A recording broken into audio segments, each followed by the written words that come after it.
The long walk is over for Nelson Mandela. The man who changed a nation was the focus of South Africa's first ever state funeral today. Leaders from around the world attended. More than 4,000 people were there. Then Mandela's casket was led to his hometown in Qunu. We begin with Pizzey.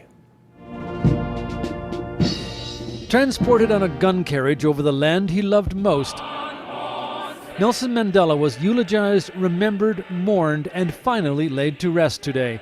In the tradition of his Xhosa people, he had to be buried at midday, so many of the 4,500 invited guests had started traveling before dawn. 95 candles, one for each year of Mandela's remarkable life, formed an arc behind his coffin, which sat on two skins of the Nguni cattle which measure wealth here. Tradition played a predominant role in the proceedings. Speaking on behalf of the family, Chief Ngongoshlaba Matanzima said Mandela was going home to rest with his forefathers, adding, "We thank them for lending us such an icon."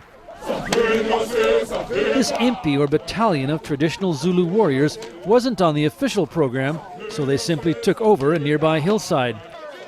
The most deeply personal memoriam was that of Ahmed Kathrada, who spent 18 years imprisoned on Robben Island with Mandela. We can salute you as a fighter for freedom in the end. Farewell, my dear brother, my mentor, my leader.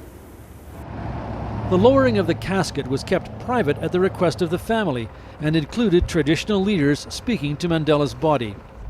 Across the valley, Leila Hartford, a sixth-generation South African, held her own private reflection on Mandela. I think that my entire life is because of this man.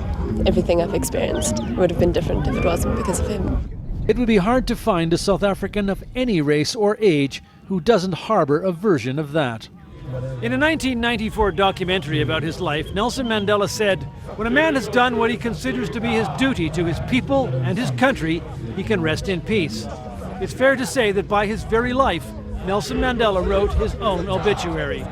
Pizzey, CBS News, Qunu, South Africa.